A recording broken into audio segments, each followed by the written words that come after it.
Donc, bonjour à tous, Laurent Bouédo, le chef d'établissement donc ici du collège de Sacré-Cœur.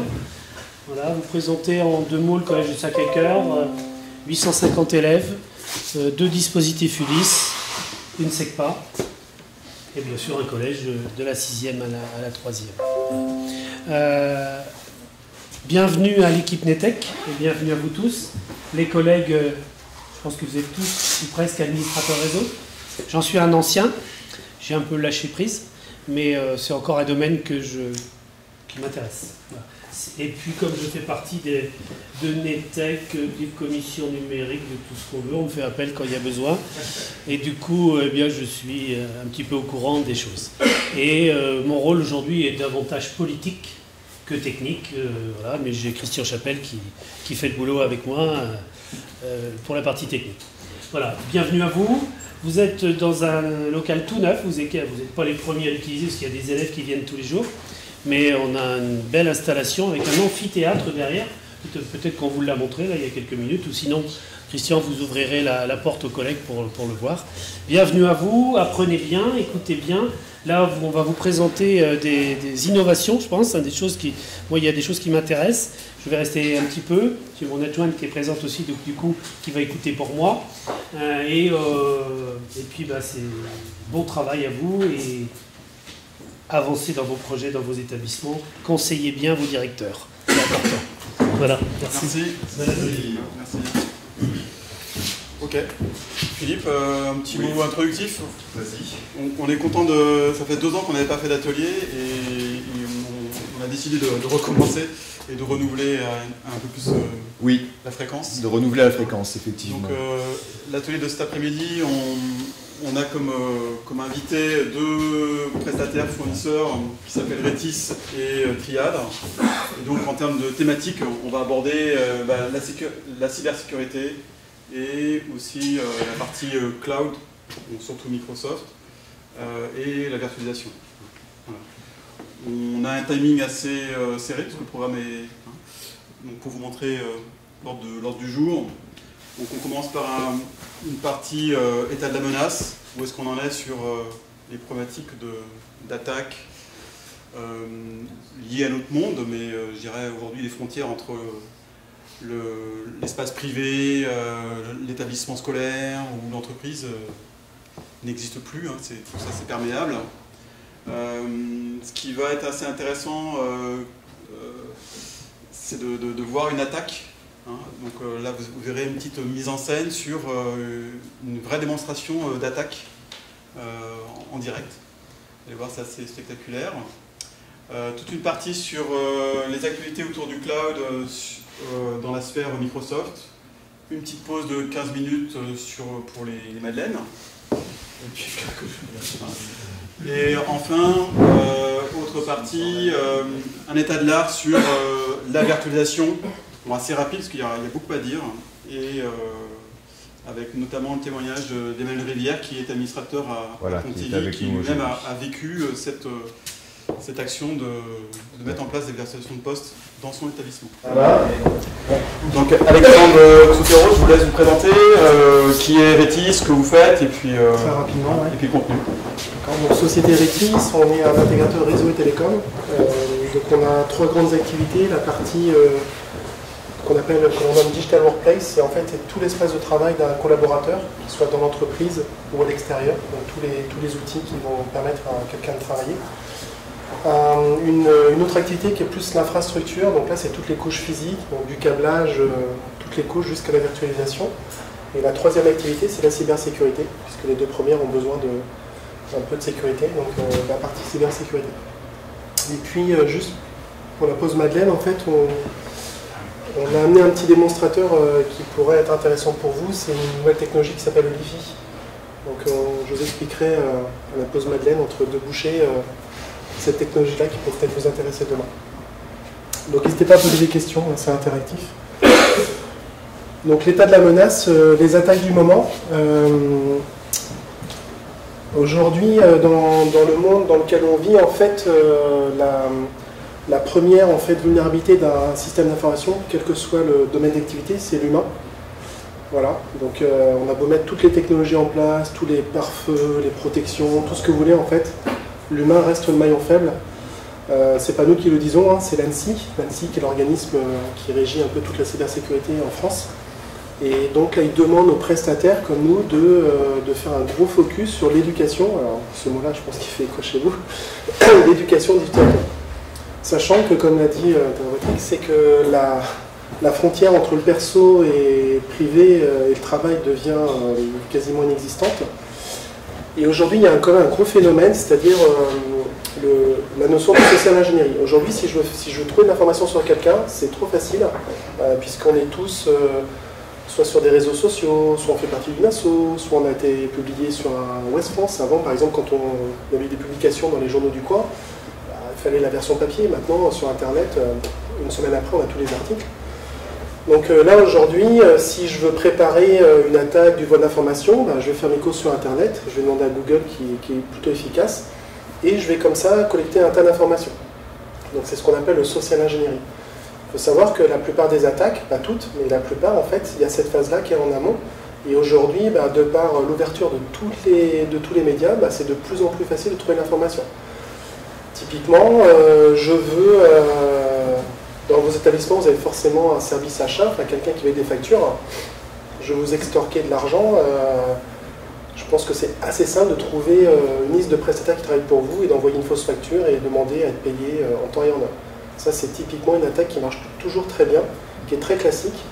Et là, le seul moyen d'être vigilant, c'est l'éducation de la personne qui reçoit une facture et qui ne va pas immédiatement payer via le mail qu'elle reçoit.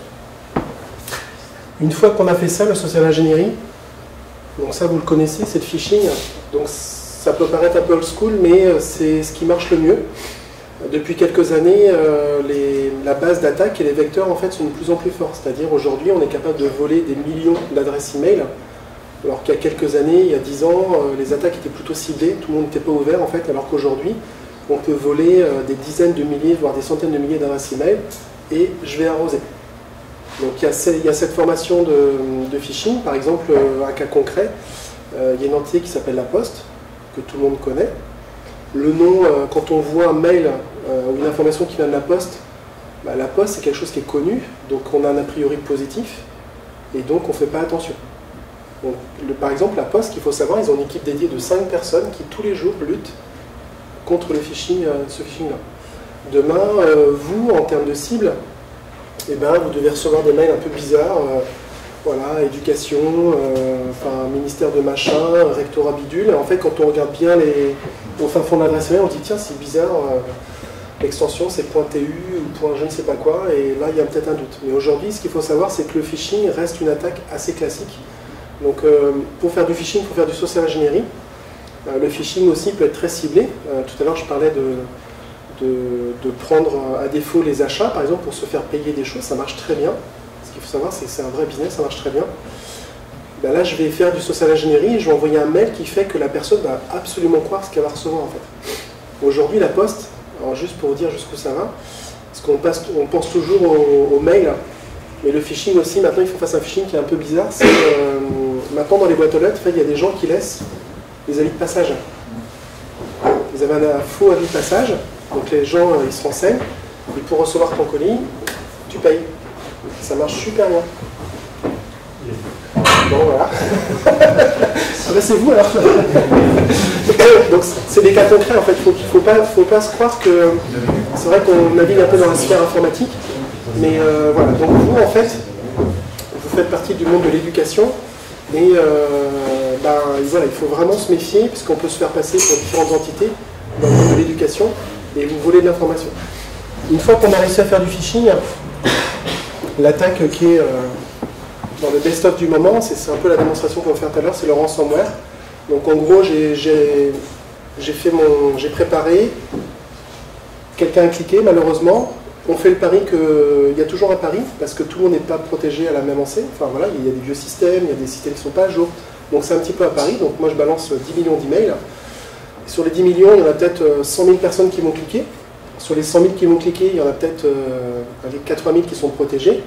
Et puis il y en a 20 000 qui vont tomber dans le panneau. C'est comme ça que ça se passe en fait. Alors qu'avant, il fallait mieux cibler parce qu'il n'y avait pas beaucoup de volume. Là maintenant, avec le volume, on peut plus facilement voler l'information.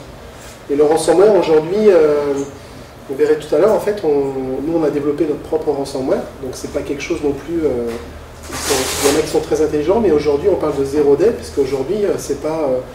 il y a des développements qui sont continus et perpétuels. Et donc les systèmes sont plus... la base antivirus à papa, effectivement, ça va nettoyer beaucoup de choses, mais maintenant, c'est de moins en moins efficace. Donc on va surveiller le comportement. C'est-à-dire, dès qu'on va cliquer et que la machine va se mettre à faire des choses un peu bizarres, on va se poser des questions. Typiquement, hier, j'étais chez un compte public, et une personne avait reçu un mail, elle a cliqué, il ne s'est rien passé. Et toute la semaine, en fait, l'administrateur s'est aperçu que la machine téléchargeait beaucoup de choses, à peu près 3 gigas par jour en fait. Donc il s'est dit c'est bizarre, j'ai pas fait de... Et en fait, c'était une machine qui hébergeait des vidéos, des photos, des contenus qui n'étaient pas très rigolos, mais voilà, elle avait activé ça. Ouais, c'est exactement ça. Donc aujourd'hui, dans les stratégies de défense, comme ça change tout le temps, l'idée c'est de plus d'être sur des défenses statiques. C'est-à-dire, voilà, j'ai mis un antivirus, super, ma base est à jour, mais plutôt des défenses dynamiques et l'analyse de comportement. Parce que les comportements, c'est... aujourd'hui, on a tous des comportements qui sont très différents. On ne peut pas non plus priver les gens d'Internet. On ne peut pas priver les gens d'aller sur les réseaux sociaux. Enfin, il faut vivre avec son temps. Moi, c'est un peu comme ça que je raisonne. Mais aujourd'hui, se protéger à 100%, déjà, ça n'existe pas. Par contre, le gros focus, c'est l'éducation. Donc ça, c'est une thématique que nous, on pousse chez nos clients. C'est donc l'éducation, hein, c'est comme à l'école, hein, c'est pas une fois par an, c'est un petit peu tout le temps. Donc ça, c'est en fait, c'est le triptyque du moment, qui marchera encore, pas combien d'années, mais qui marche quand même pas mal. Sur les terrains de jeu, donc là, j'ai schématisé en fait un système d'information ultra classique.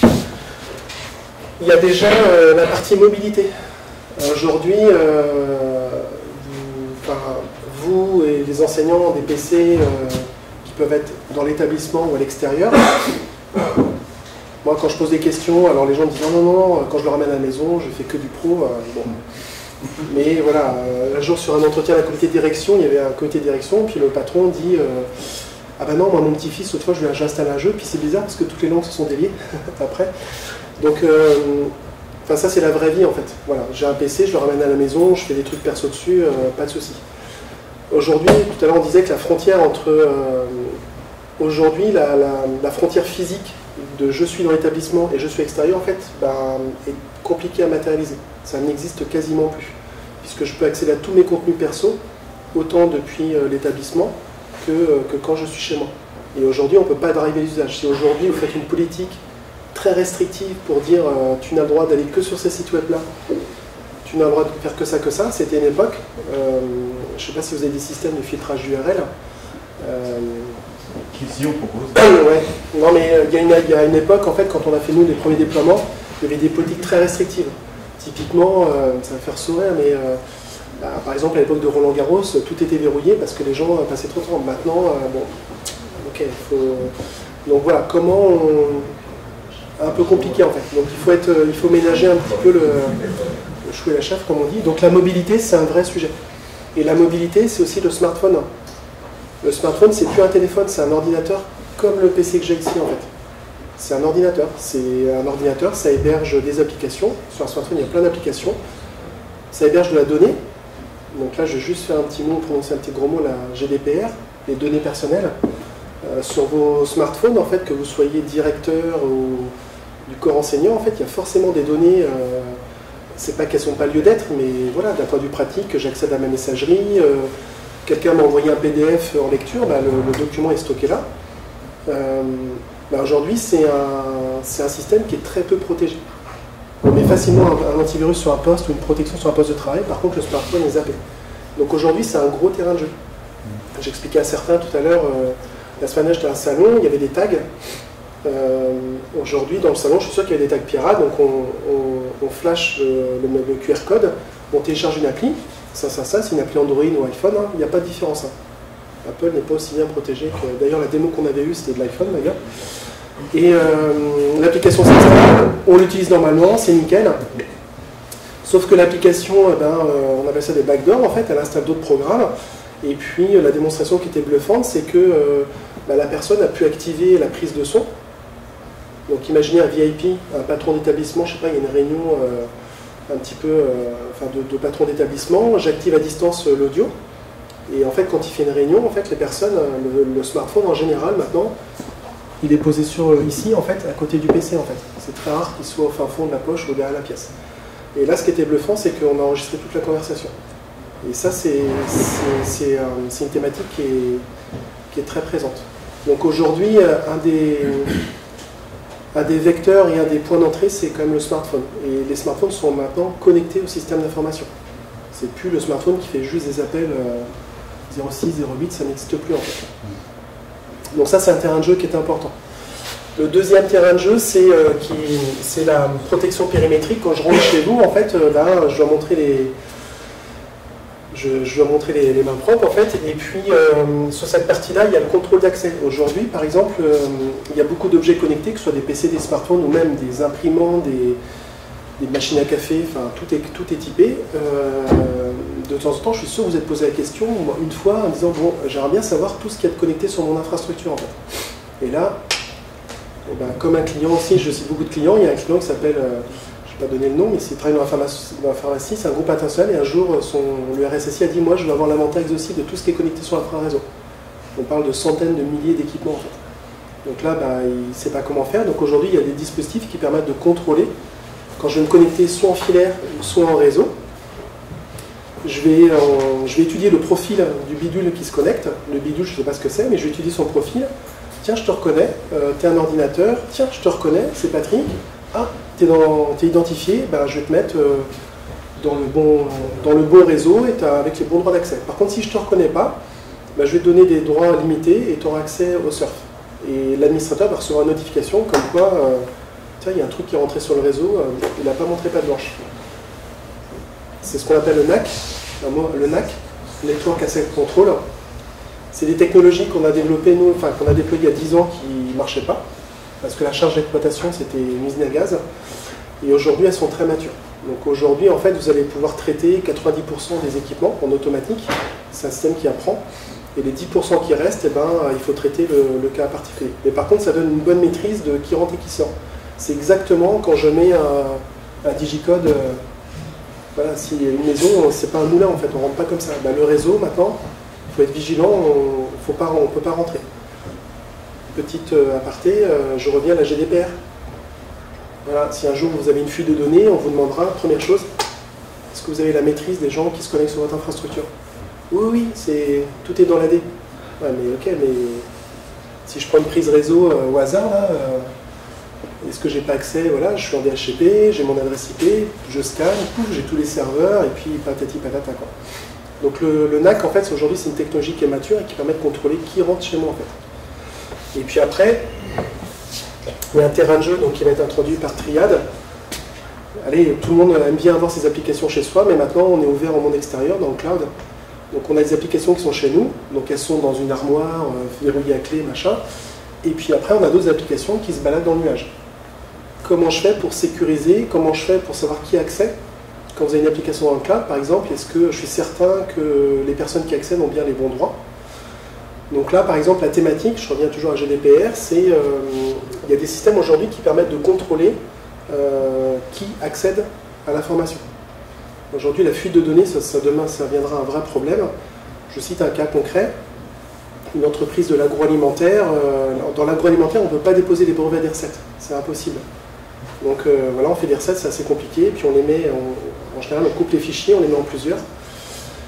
Et il y a une dame en fait, qui travaille depuis très longtemps dans cette entreprise-là, puis elle imprimait 10 à 30 pages par jour à peu près de documents. Ça ne s'est pas vu en fait, puisque c'était une impression de pas beaucoup de pages. Et un jour, ils l'ont topé, et en fait, elle avait sorti toutes les recettes de la boutique. Donc avec un système de contrôle d'accès, en fait, ils auraient vu un comportement. Donc là, c'est des outils qui analysent le comportement. Par exemple, si quelqu'un veut accéder 250 fois à un fichier dont il n'a pas les droits, il va y avoir une alerte pour dire, c'est bizarre, là, c'est soit, je donne cet exemple-là, c'est soit il a cliqué sur la souris, s'est endormi, Voilà. Donc, ça peut peut-être arriver.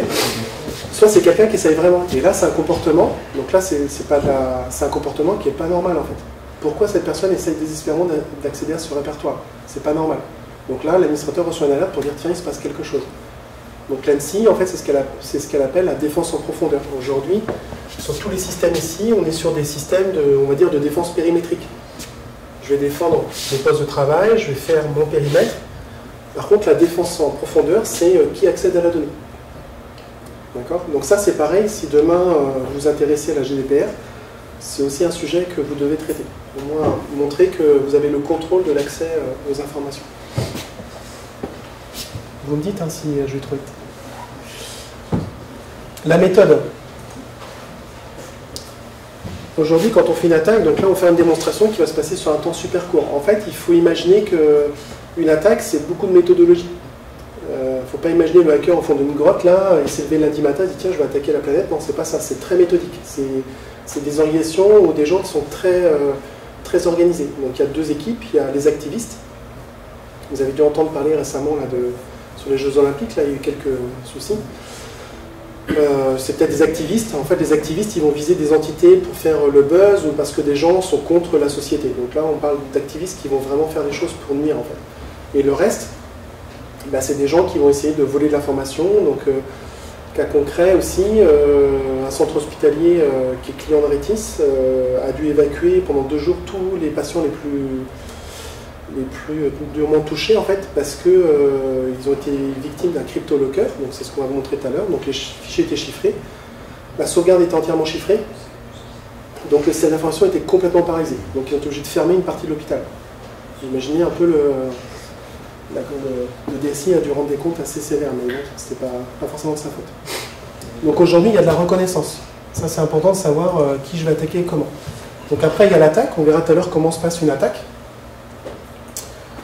Une fois que j'ai l'attaque, en fait, il y a le maintien de l'accès. Aujourd'hui, le jeu, tout à l'heure je parlais à certains, le test du PC du stagiaire, c'est en gros, je vais prendre un PC banalisé de votre entité, et puis je vais donner des droits que vous donnez par défaut. Et le test du PC du stagiaire, c'est de dire, bah, je vais prendre le contrôle du contrôleur de domaine. En général, c'est ce qu'on fait en fait. Et même, on peut aller très très loin.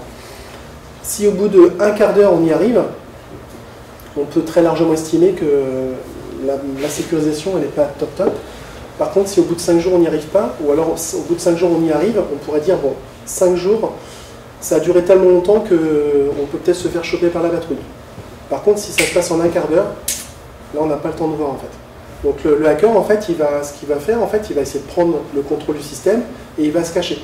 Pourquoi? Parce qu'aujourd'hui, quelle que soit l'entreprise, il y a quand même beaucoup de systèmes de détection. Antivirus, firewall, IPS, là il y a plein de trucs. Donc l'idée c'est, je vais me cacher en fait. Et si je ne suis pas détecté, je vais commencer à aller grignoter de domaine en domaine. Et puis après, j'ai l'exploitation des données. Ce qu'il faut savoir, c'est qu'une attaque sur les périmètres, sur la durée, ça ne se passe pas en heures ou en jours, ça peut demander des années. Il y a un exemple assez hallucinant au nord de la France, une entreprise du secteur industriel. Elle hébergeait des Chinois depuis plusieurs années. Et c'est quelqu'un qui a découvert ça. Voilà, donc ils étaient piratés depuis des années, mais ils n'avaient rien vu en fait. Pourquoi? Parce que en fait, les gens, l'exfiltration de données était toute petite. On ne vole pas 30 Tera de données en fait, on va voler des petits bouts en fait. Et ça ne se voit pas. Ça se voit pas trop. Donc aujourd'hui, c'est ça en fait. Il n'y a pas de. Alors après, il y a toutes les attaques dont on entend parler à la télé. Qui sont des attaques massives, mais les attaques où il y a un peu de sens, en fait, c'est on va essayer de voler de la donnée et de ne pas se faire avoir. Sur le panorama des risques et menaces. Donc là, vous allez me dire, vous êtes tous d'accord avec ça. Donc là, l'ANSSI, en fait, c'est l'organisme qui organise un petit peu la cybersécurité en France. Il y a 10 ans, on ne les écoutait pas. C'était une élite qui était là-haut. Ils n'avaient pas du tout la vraie vie, ils ne connaissaient pas. Maintenant, ils ont quand même beaucoup changé. Nous, on a un ex-collègue qui est là-bas, on s'entend plutôt bien avec le référent breton. Et ils sont quand même beaucoup plus proches de la vraie vie que l'élite d'il y a 10 ans où ils nous imposaient des systèmes qui... Ils communiquaient aussi. Voilà. Donc aujourd'hui, ils communiquent, ils donnent des indications qui sont quand même très pragmatiques, donc du coup, on les écoute un peu plus. Donc typiquement, le premier, alors là j'ouvre une porte grande ouverte, c'est les systèmes pas à jour. Il y a des attaques qui ont été perpétrées, c'est de dire, tiens, je vais envoyer une attaque sur un Windows XP, et dans le monde, en fait, je suis sûr qu'il y a au moins 10 000 PC qui ne sont pas à jour. Voilà, donc ça c'est le grand classique. Après vous allez me dire, ouais, mais dans la vraie vie, maintenir un parc à jour, c'est compliqué. Dont 5 000 dans l'éducation. C'est ça. Ah, c'est cela. Maintenir un parc à jour, c'est très coûteux et c'est très compliqué, surtout sur la partie serveur. On ne peut pas mettre tous les Windows qui vont bien. Voilà, donc ça c'est un sujet qui est sensible, donc après il faut trouver des compromis. La gestion des mots de passe. Donc voilà, vaste sujet. Soleil, mon petit chat, le post-it sur l'écran pour changer tous les 15 jours, mais le truc il est tellement compliqué qu'à la fin on ne sait même plus ce qu'on a tapé. Moi je crois beaucoup à l'empreinte digitale, mais ça pose d'autres problèmes, mais il y a un moment il va falloir résoudre quelque chose qui... Enfin, pour moi le mot de passe est dépassé. On a des nouvelles technologies qui sont disponibles mais on n'utilise pas assez. On a plein de mots de passe dans notre vie. On a les mots de passe du boulot, mais tous les mots de passe privés, donc après il y a des gestionnaires de mots de passe. Donc KeePass notamment, qui est connu et référencé par l'ANSSI. Voilà, donc des coffres-forts à mot de passe. La séparation des droits d'usage utilisateur-administrateur. Parfois on craque en disant ça fait 10 fois qu'il me demande d'installer un truc. Bon allez, je lui donne les droits d'administration parce que je ne veux plus être embêté. Là, je serais curieux de poser la question à l'auditoire de qui utilise réellement un profil utilisateur différent d'administrateur sur son propre poste. Moi. Donc on est minoritaire. Donc tous les autres, on est en profil administrateur. Et après, il y a plein de... Quand on écoute les gens, moi je ne suis pas quelqu'un qui va dire ouais c'est mauvais. C'est qu'il y a plein de bonnes raisons de rester administrateur. Mais voilà, après il faut comprendre le contexte qui fait qu'on se sent contraint à le faire en fait. Bon, les droits d'accès, c'est typiquement, alors là pareil, hop, GDPR, petit message. Je pense que vous avez compris. Les droits d'accès, c'est la personne qui avait accès à tout le réseau, il est parti depuis 3 mois, mais son compte n'est pas désactivé. Et maintenant, en fait, comme les systèmes sont quand même ouverts, on peut se connecter à distance sur plein de choses. La personne peut... Enfin, ça, c'est un grand classique. Hein, et donc, la GDPR vous oblige à tracer, en fait, les droits de connexion. Donc, en gros, si quelqu'un quitte l'entreprise, vous avez une checklist de dire, voilà, il faut que je pense à supprimer tout ça. C'est beaucoup de méthodologie la GDPR. Moi je pense que c'est un bon exercice pour se remettre, secouer un peu les choses. Alors, absence de surveillance d'un système d'information, donc la plupart ont fait de la supervision. Je supervise que mes équipements fonctionnent, et voilà. Quand on écrit ça, c'est le contenu, le comportement. Je parlais tout à l'heure du PC qui se met à télécharger 3 gigas de temps en temps. Donc là, c'est l'analyse de comportement en profondeur. Ça ne suffit pas de superviser son réseau, c'est important parce que je veux savoir s'il fonctionne. Mais surveiller ce qui s'y passe, c'est quand même très important. Après, les anticipations, c'est compliqué pour des raisons financières. On ne va pas non plus... la cybersécurité, là, c'est pas le commercial qui parle, mais c'est une assurance. Donc après, c'est trouver le bon curseur entre les risques auxquels je vais faire face et les enjeux et donc les moyens financiers que je mets en face. Donc des fois, en fait, il n'y a pas besoin d'investir dans des centaines de milliers d'euros. Des fois, ça va être, par exemple, de l'éducation. Voilà. Ça va peut-être suffire sur des cas concrets. Aujourd'hui, on va vous faire une démonstration. C'est des prestations, par exemple, qu'on vend chez des clients. Et on fait tourner plusieurs fois. Donc, et ça fonctionne plutôt bien. Alors, propagation latérale. Donc là, hop, on va parler un peu réseau. Propagation latérale, il y a très longtemps, on fait plein de VLAN, c'est génial. Donc on fait un VLAN imprimante, un VLAN client, un VLAN machin, un VLAN serveur. Ça, c'est génial. Et alors, l'idée, c'est qu'on parle de compromission. C'est-à-dire, en fait, comme tout est plus ou moins perfectible. Si on fait un VLAN serveur, on met tous nos serveurs dedans. Si un serveur est compromis, il y a un risque de propagation latérale. Donc l'ANSSI recommande à faire une segmentation, alors pas forcément mettre tous les serveurs d'un même type dans le même panier, mais de dire par exemple si j'ai un cluster, en fait je vais mettre la moitié d'un cluster dans un VLAN et l'autre moitié dans un autre. C'est une recommandation de l'ANSSI. Elle n'est pas forcément, elle est un peu complexe à mettre en œuvre. Et typiquement, je vais reprendre encore chez un assureur, c'est ce qu'on est en train de préconiser en fait. Il a une centaine, il a 200 VM sur un même VLAN au niveau serveur. Et l'idée, c'est qu'on va faire une segmentation de ce type-là. Absence de restriction des périphériques, donc là on retrouve dans l'ANSSI, donc ça c'est le truc impossible. En gros, vous mettez des PC et des tablettes et vous dites, moi j'interdis l'usage des ports USB, le Bluetooth, machin. Donc là, bah, le téléphone n'arrête pas de sonner. Donc avant, vous craquez. Bon, ça, c'est un sujet qui est... Là, on touche des usages d'un utilisateur qui ne va pas comprendre parce qu'il a un smartphone chez lui, il peut tout faire. Il arrive dans le monde d'entreprise ou chez vous, et là, on lui interdit. Donc voilà. Donc là, il faut être... Là, c'est un sujet qui est pas simple. Le nomadisme, télétravail incontrôlé. Donc là, c'est pareil, quand on fait du nomadisme, on est à l'extérieur du système d'information, on est dans un environnement qui n'est pas favorable à la cybersécurité, on ne sait pas où on se connecte.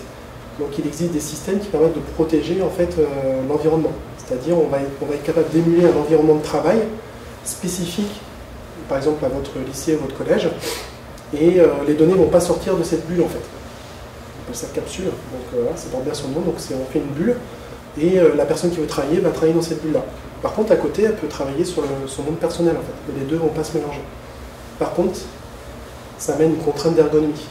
Et en général, l'utilisateur, des comptes contrats, je vous laisse, je pense que vous connaissez. Et enfin le dernier, sensibilisation et maturité, ça c'est un gros sujet sur lequel on doit vraiment insister. Donc c'est pas faire une présentation PowerPoint, c'est tout au long de l'année. C'est des opérations de phishing par exemple, ça c'est ce qu'on fait. On fait des campagnes de phishing pour tester, puis on regarde les gens qui cliquent, et on va compter, et puis après on refait une présentation, on débrief avec les gens, puis on mesure que ça diminue, ce sera jamais zéro, mais on regarde. Des démonstrations comme ça, et puis là on est en train de créer, je suis un petit peu bêtise, mais un serious game, un jeu, donc c'est comme les Pokémon, mais pour utilisateurs. Voilà, donc c'est un jeu en fait avec des cartes, et donc on joue vraiment, et ça permet de passer des messages, et là du coup ça passe un petit peu mieux que la grande leçon autour de la cybersécurité. Et voilà, j'en ai fini, donc j'ai tenu 30 minutes je pense, 31-23. Donc là pendant qu'on met en place la plateforme, j'ai été dans une des écoles que vous gérez. Et juste un petit exemple, on était en SSI, donc je pense que vous savez ce que c'est. On avait des machines, on était administrateur dessus. On avait accès aux bases de registre dans Windows. En gros, on avait accès à toute la machine. Et on s'est amusé à enlever le menu démarrer. Donc c'est pas grand chose, hein, mais à l'époque on a. Mais on pouvait faire quoi. Donc il y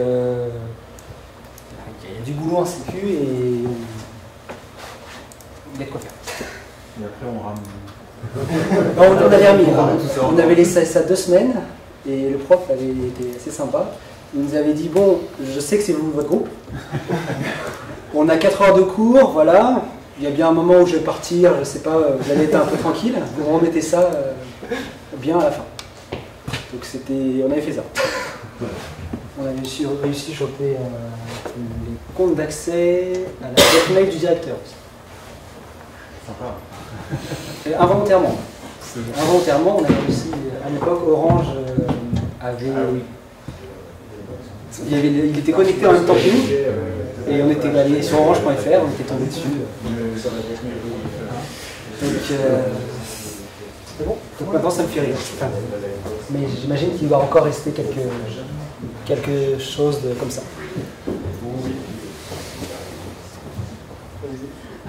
Donc là on va vous présenter l'installation d'abord. Donc la petite boîte noire qui est là-bas, par terre à côté de la table, c'est un serveur qui reproduit un réseau d'entreprise. Donc dedans on a 4 utilisateurs, un AD, un serveur mail, un firewall pour sécuriser tout ça.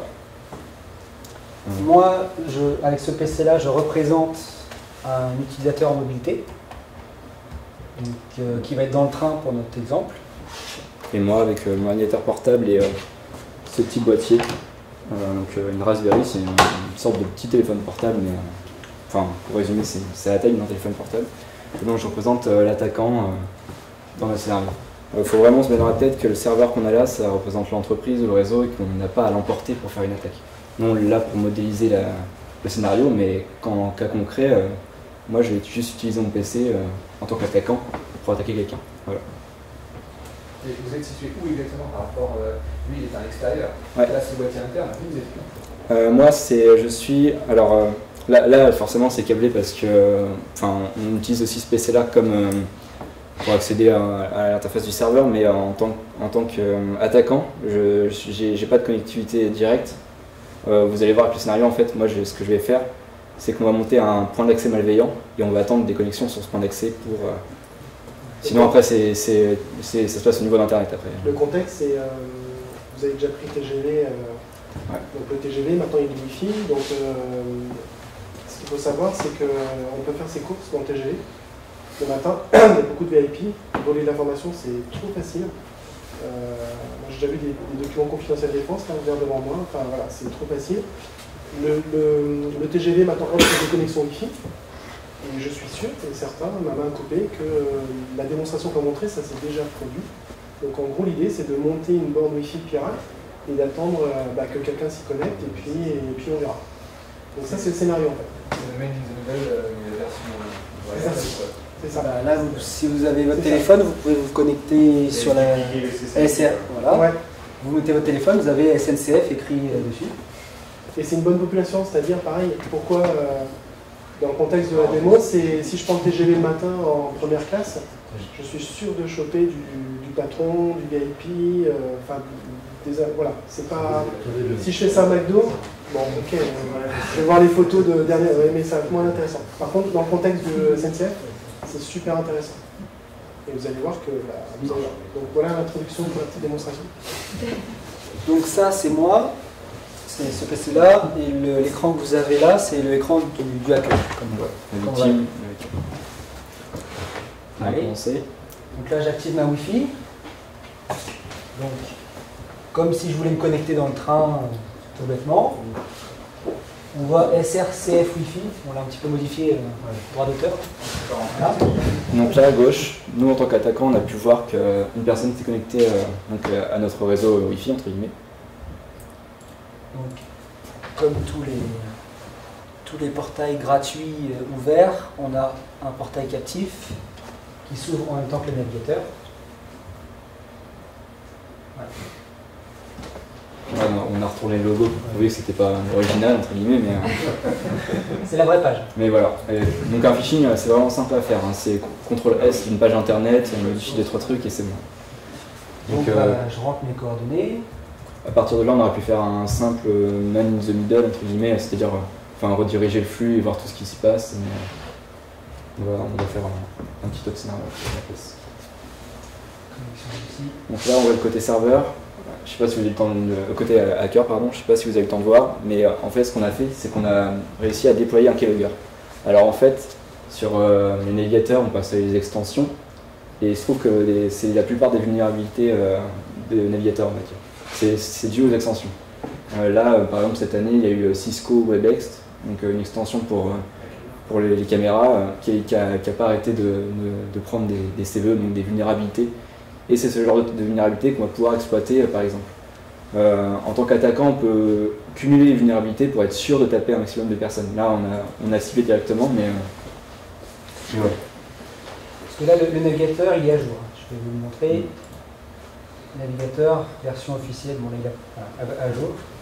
Donc c'est vraiment pas une faille. Donc après, on peut faire ça aussi sur les navigateurs anciens, entre guillemets. Par exemple, Internet Explorer, vraiment, ça reste utilisé pour des raisons qu'on peut comprendre, mais ça reste des vecteurs d'attaque. Donc nous, on a utilisé leur plugin et on a réussi à déployer ce qu'on appelle un keylogger. Donc c'est passé assez rapidement, mais un keylogger, on va vous montrer ça. Donc attends, je change l'onglet.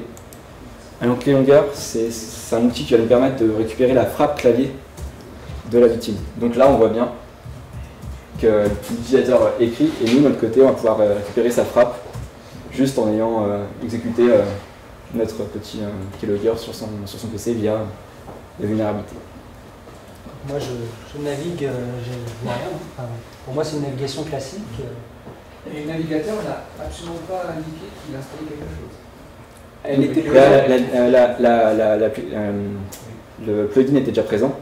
Par contre, vu que c'est une vulnérabilité du plugin, c'est quel plugin apparemment qui était attaqué? c'est Cisco WebEx. C'est le Cisco WebEx. Mais il y en a plusieurs. Là,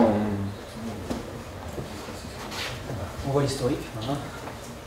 Et pour parler un peu plus technique, par exemple, il y a, sur Metasploit, c'est un outil vraiment utilisé. On peut cumuler des charges, c'est-à-dire cibler le maximum de plugins, les navigateurs, etc. pour être sûr que quand on arrivera sur une page, paf, on envoie toute la charge et on s'assure de toucher un maximum de personnes, quoi. Voilà. Donc là, en regardant un peu ce qui a été écrit, donc on peut voir que l'utilisateur a écrit Le Bon Coin et a tapé chaton, donc on suppose qu'il recherche des chatons sur Le Bon Coin. Voilà, celui-là me semble intéressant. Je vais lui envoyer un mail. Ouais, j'ai l'impression que les lettres sont doublées, mais c'est pas important, on peut le déduire assez facilement. Là, on vous l'a mis sur une interface visuelle, entre guillemets. Un attaquant ne va pas s'embêter à faire une interface visuelle, il va avoir des consoles un peu comme un terminal, quoi, mais on l'a simplifié pour que ça soit plus visuel. Donc à chaque démonstration, on reçoit des chatons en fait. Parce qu'on va voir vraiment les mails. Il est mort depuis. On fait quoi?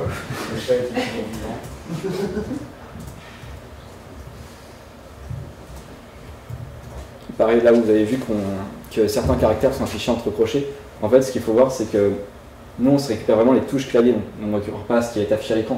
C'est-à-dire, par exemple, si quelqu'un écrit son mot de passe puis au final le supprime, et ben c'est pas parce qu'il l'a supprimé que nous on ne le verra pas. Il a été écrit, c'est trop tard. Nous, on va pouvoir déduire ce qui a pu être écrit. On pourra déduire même sur le 1, s'il a appuyé sur le 1 du pavé numérique ou sur le 1 de la barre du haut. C'est vraiment de saisir n'importe quelle touche virtuelle. Donc là, on est sur l'attaque, mais là, on est plutôt dans la phase de social ingénierie. Je vais collecter l'information pour faire passer après quelque chose. Donc là, on peut en déduire que l'utilisateur cherche donc des chatons sur Le Bon Coin. Et on a son nom et on a son adresse mail aussi qui a été rentrée ici, par exemple. Donc moi, j'ai passé sur la partie phishing. Donc en fait, je vais me faire passer tout simplement pour le vendeur des chatons et je vais lui répondre à sa place en lui disant très bien, voici les photos des chatons que vous attendez. Donc là, on a pris un contexte de chatons, mais dans le cas concret, on regarde ce que j'ai écrit et on adapte son attaque en fonction de ça, quoi. On peut prendre un peu plus de temps pour élaborer son attaque, on a tout notre temps. Donc là, je vais garder, je ne sais pas si vous voyez bien, en voie en objet, j'ai mis achat de chaton, donc l'objet du mail. L'adresse mail de la victime, donc on l'a pré-remplie parce qu'on la connaît déjà à l'avance, mais on l'a déduit vu qu'il est le GUR normalement. Donc M Gourmet, Martin Gourmet pour le nom de la victime. mgourmet@aclap.com, je crois. FR. Notre adresse d'attaquant, donc là ça pourrait être les 3 chatons@gmail.com par exemple. Et le mail pré-rempli. Dedans, ce qu'on a fait, c'est qu'on a mis une archive zip avec 3 images. Donc chaton annexe.jpeg, chaton annexe 1.jpeg et chaton annexe 2, je crois. Ouais, c'est ça. Donc 3 images que notre utilisateur va pouvoir ouvrir. Donc on va l'envoyer. Voilà, notre email de phishing a été envoyé. Du coup, moi je l'ai reçu avec mon adresse mail. J'ai demandé des photos, on envoie des photos, rien de bien inquiétant. Allez, on les enregistre. Classique.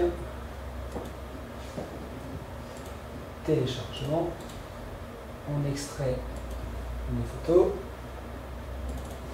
3 images. Bon. Alors on s'arrête. Attends, qu'est-ce qu'on s'arrête là? Un peu bizarre. Est-ce qu'il y en a qui, avant de lancer, on peut se demander, est-ce que vous lancerez ces photos? Est-ce que vous double-cliquerez dessus? Alors, des photos dans un fichier zip pour même des photos? On les a mis en zip, mais... Je sais qu'on peut mettre des... Oui, on peut injecter des codes. etc. Mais moi, je demande sur mon coin des photos, si elles arrivent en fichier zip, ça ne fait pas. Ouais. Je n'ouvrirai pas. Je pense. Sachant que c'est vrai qu'on peut exécuter du code dès l'ouverture du fichier zip. Après, on a très bien pu joindre des photos. Il y a un antivirus sur le poste. Celui-là, je crois qu'il y a Windows Defender, je suis pas sûr, mais dans tous les cas. Mais dans tous les cas, en ce qui concerne l'antivirus, quand on développe une attaque, on va les installer en local et on va forger le virus jusqu'à ce que ça passe, quoi. C'est tout. Là, pour vous donner un exemple du futur virus qu'on a créé pour le ransomware, on l'a déployé sur Virus Total, il n'y a que 3 antivirus qui l'ont détecté, quoi. Donc, et le keylogger, pareil, il n'a pas été détecté il n'est toujours pas détecté aux antivirus. après, depuis le temps qu'on tourne, voilà. Et c'est un code copier-coller d'Internet. Hein. J'ai modifié 3-4 lignes, mais c'est copier-coller d'Internet et ça passe les antivirus. Donc on va ouvrir les photos. Première photo. Chat. Deuxième photo. C'est mignon les chats. C'est mignon, hein. Celui-là, C'est une grosse photo. celui-là, il est bizarre.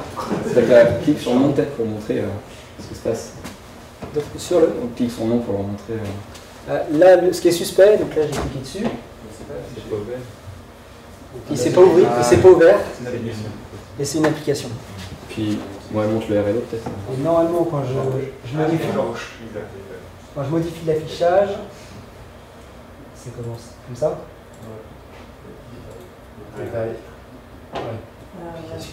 On voit bien que c'est application. Et bon, vas-y, clique sur le nom Voilà. parce que là, voilà. Là, c'est que du visuel. C'est que du visuel de Windows. Et suivant le zoom qu'on a dans l'écran, là ça passe. Là ça passe pas. En fait, c'est un caractère. Il y a un caractère qui permet de faire la lecture de droite à gauche et donc en jouant sur ça, on peut via le annex.jpg. C'est pas une faille.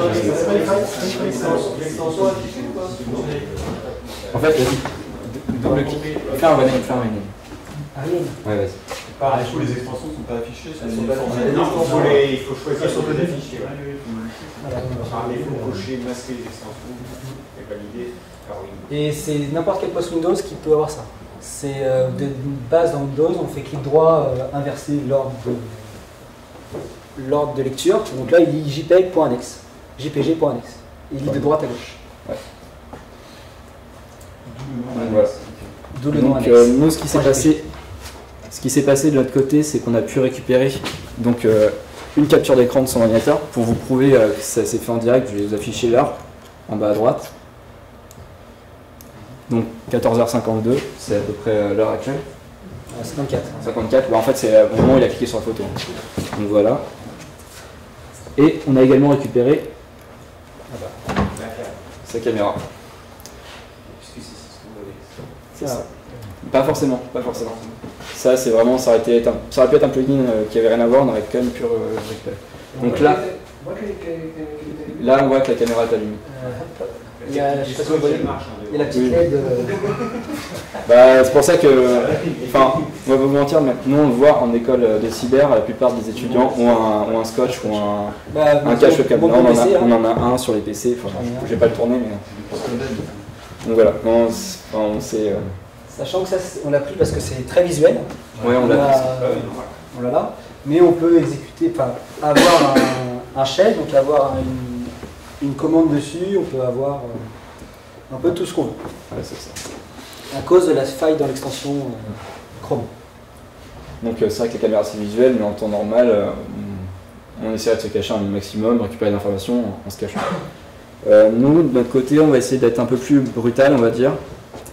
Et on va passer à une attaque avec un ransomware. Donc moi, c'est bon, on va dire que j'ai récupéré assez d'informations sur cette personne. Ce que je veux, c'est pouvoir maintenant compromettre son ordinateur et essayer d'avoir une rançon, de récupérer un peu d'argent sur ses fichiers par exemple. Donc pour cela, je vais envoyer encore un mail de phishing. Donc imaginons que lors de l'achat des chatons, Martin Courmet ait demandé un certificat de bonne santé pour les chatons. Nous, ce qu'on va faire, c'est qu'on va lui renvoyer ce certificat en .doc. Il me semble que c'est un .doc. Hein. Oui, ce certificat. Qui contiendra notre ransomware au final, qui permettra de chiffrer son PC, etc. Donc on va forger l'email de phishing. Donc en objet, j'ai mis certificat vétérinaire, les adresses mail de l'envoyeur et de la victime, pareil que la dernière fois. En objet, j'ai mis, en contenu, j'ai mis bonjour monsieur, je vous joins un certificat réalisé par un vétérinaire attestant la bonne santé des chatons. Et donc en pièce jointe, plus important, le certificat.docx. Doc. Est-ce que vous sentez un peu quelle faille on va utiliser? C'est bien qui connaissent. C'est ça. Donc pareil, normalement, enfin, on a confiance ou pas dans la personne. Voilà. Attends. Ouvre les autres fichiers avant de. Donc on a mis des fichiers un peu, des fichiers latents, avec des contenus. Bon, ipsum. Pour recréer un contenu en fait dans le PC. Allez. Et donc maintenant, on ouvre le fichier reçu.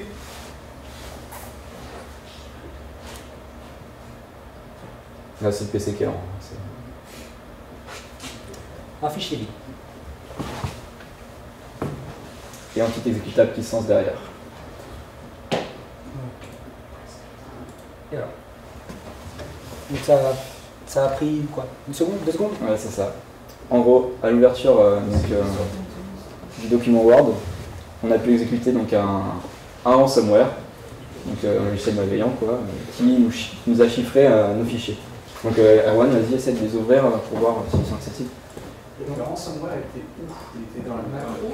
Alors nous on peut faire les deux. Soit on met dans la macro, mais c'est un peu, ça ferait un peu lourd. Puis, mais en général, ce qui est fait, c'est que c'est téléchargé depuis un serveur externe. La macro appelle et elle récupère La macro va chercher sur tel serveur un zip pour quelque chose qu'on n'a pas encore montré. Oui, c'est pas fini. Et il va chercher un ransomware.exe.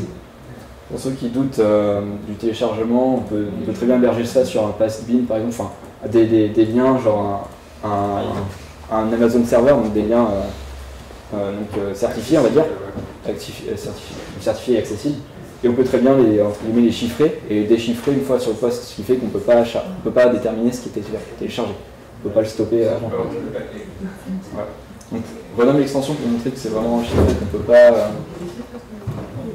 Là, on va retirer le point crypt. On va essayer d'ouvrir le fichier. Donc là, il nous rajoute l'icône de Windows.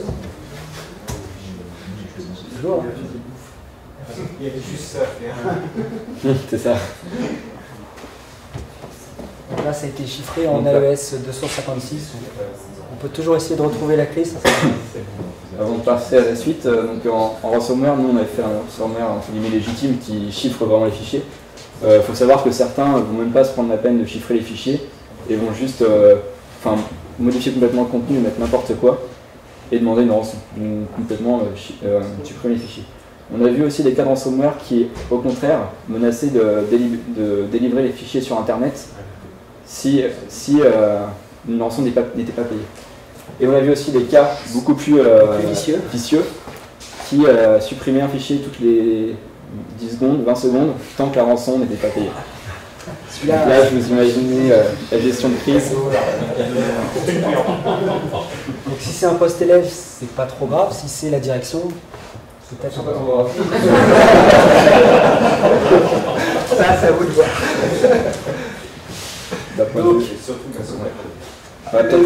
le but d'un ransomware, c'est de chiffrer un poste, mais si on peut en chiffrer 100 ou 200, 1000 ou 10 000, c'est mieux. Donc là, si on va voir dans les mails envoyés, on était vide tout à l'heure et là on en a 4.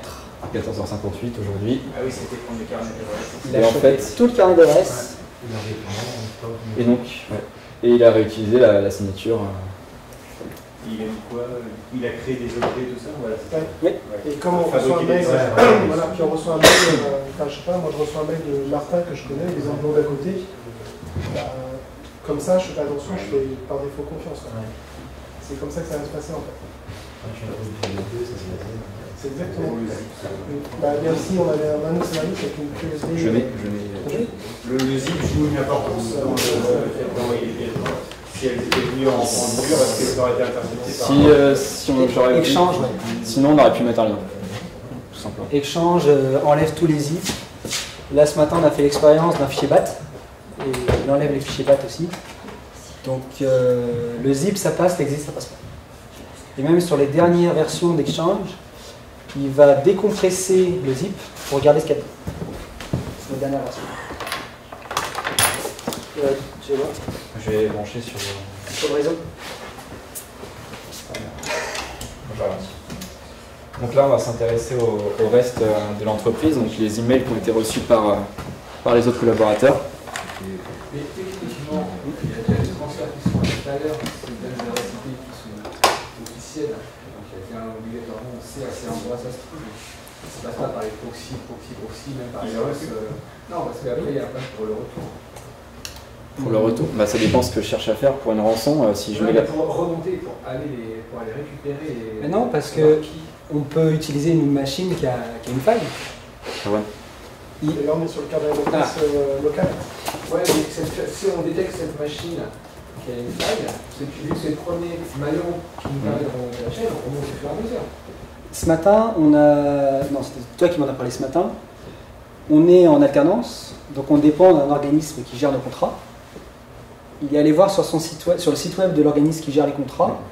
Le site web n'a pas été mis à jour depuis 2011. Lui est même de Bretagne. Mais moi, je ne voulais pas citer le nom. Donc, depuis 2011, le site n'a pas été mis à jour, donc on peut contraindre la machine à héberger des fichiers qui ne sont pas légitimes. Et à ce moment-là, ça va pointer vers un fichier, enfin vers un serveur qui n'est pas. Oui, d'accord, c'est d'accord. Mais une fois qu'on a détecté le premier, on a remonté au premier, après on essaie de voir où ça repart. Où ça repart. Bah, encore faut-il savoir que la...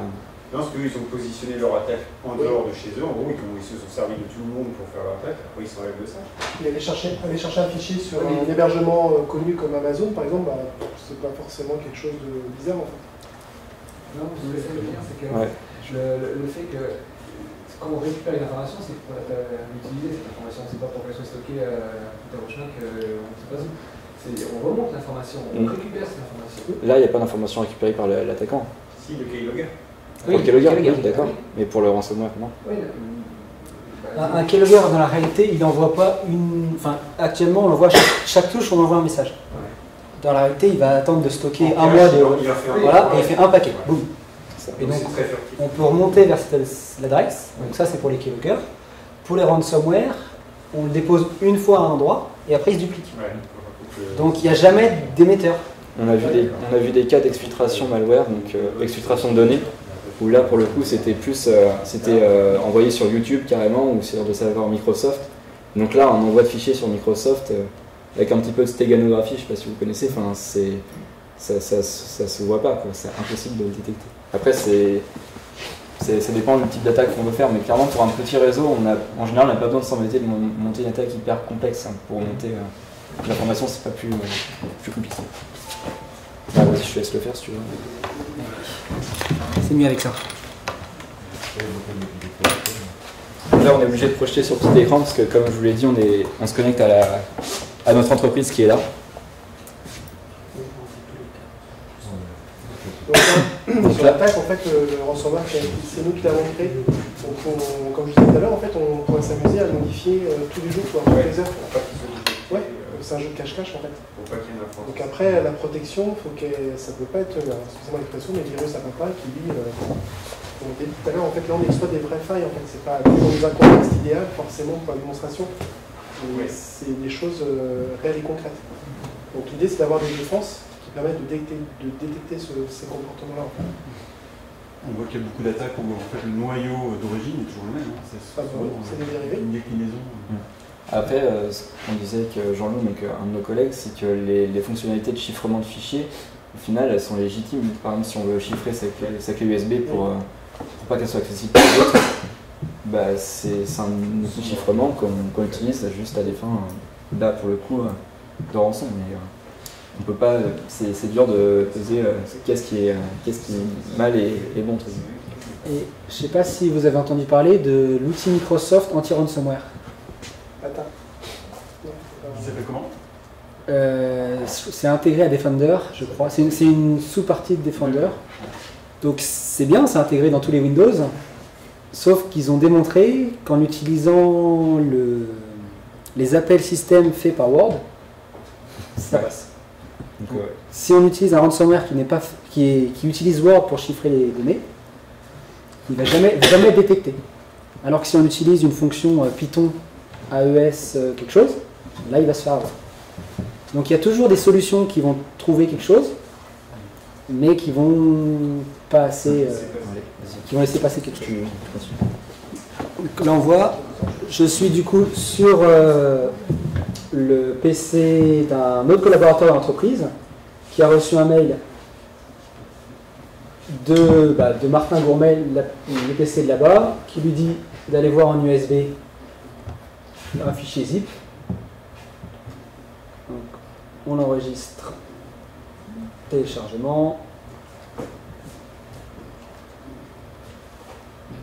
Allez.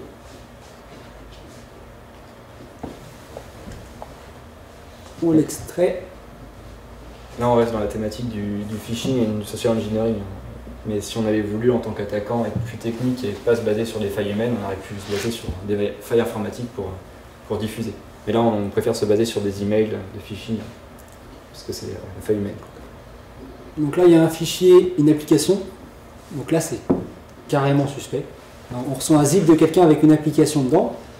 Donc, est-ce qu'on a confiance dans la personne qui nous l'a envoyé? C'est surtout ça.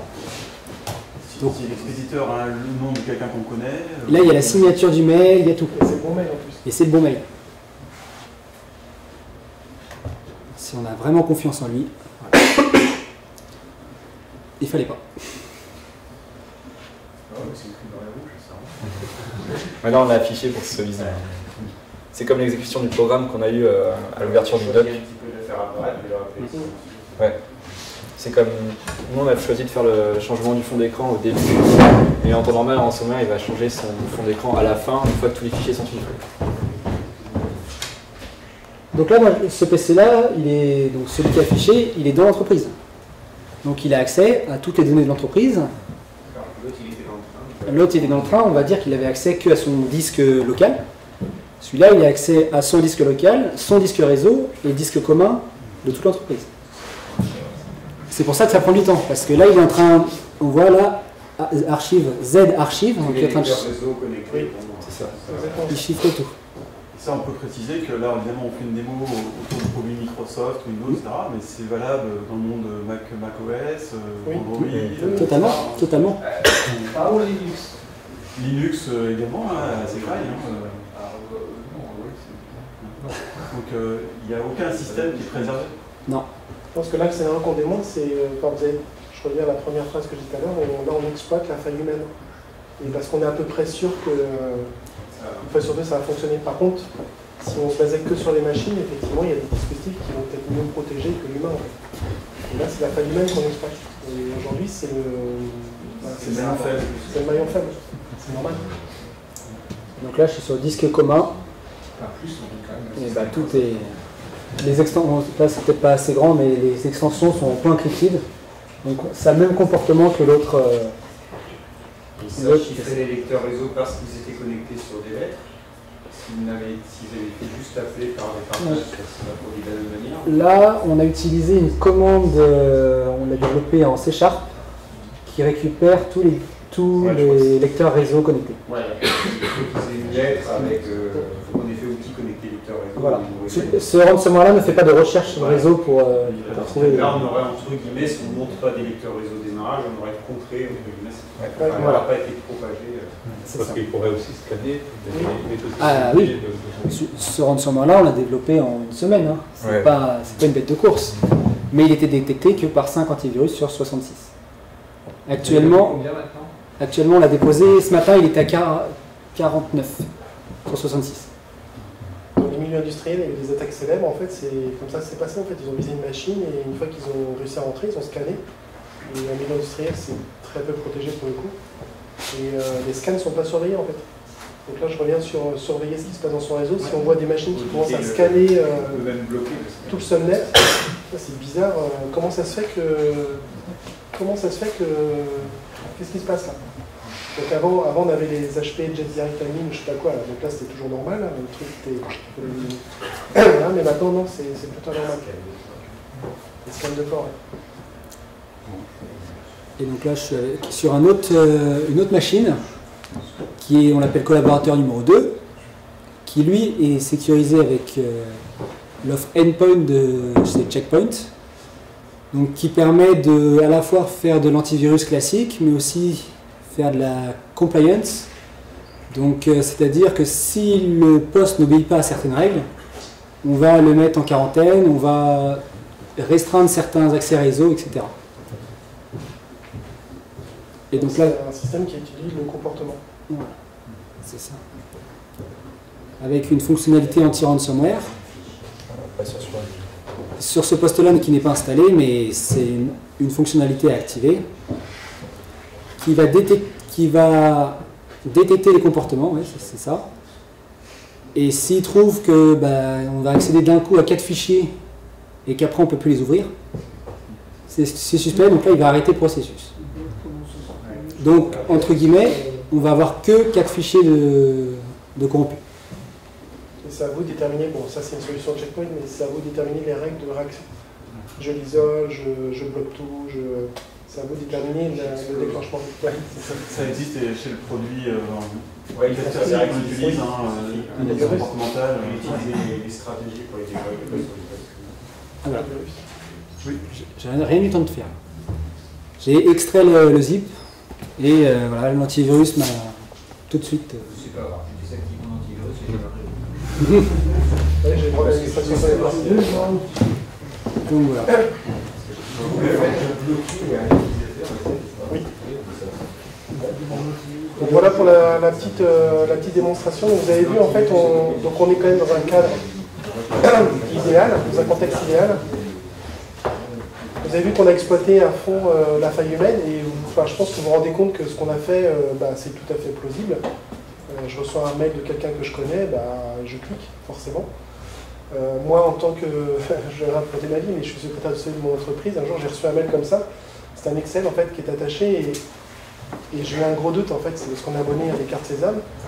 Et du coup, j'ai appelé la personne pour demander si c'est elle qui avait envoyé un mail. Parce que je trouvais ça bizarre qu'elle balance un fichier Excel. Donc ça, parce que peut-être que je suis un petit peu éduqué sur la partie faire attention, en fait. Au moins avoir un réflexe de... Hop, hop. Je retiens les doigts, je suis plus après. Donc l'idée c'est ça en fait, c'est sensibilisation et puis on voit qu'à mettre en œuvre, il ne faut pas imaginer que les hackers ils exploitent des choses, ça reste entre guillemets accessible. Il ne faut pas avoir quelque chose de... Et aujourd'hui, je reviens à ma fameuse GDPR, ou voilà, dans quel sens. Vous savez qu'il y a des sanctions financières, hein. Donc nous, forcément il va y avoir un enjeu... il va y avoir des chantages à ça en fait. C'est évident que certains vont se dire tiens, je vais me faire de l'argent, je vais faire du chantage à une entreprise, je vais exfiltrer la donnée et si elle ne paye pas une rançon, je vais l'exposer sur internet et ils vont se prendre un gros taquet parce que pour vous les établissements c'est pire que le monde privé mais ça revient cher. Et on est à peu près certain que demain ils ne vont pas hésiter à taper en fait. Donc demain il va y avoir un phénomène où des gens vont voler la donnée et faire du chantage. GDPR en fait, forcément, puisqu'il y a un enjeu financier derrière. Tu me donnes 1 million d'euros parce que tu en risques 20 millions. Donc le million que tu as payé, c'est pas grave. Donc ça va se produire en fait. Pas tout de suite, mais forcément ça va se produire.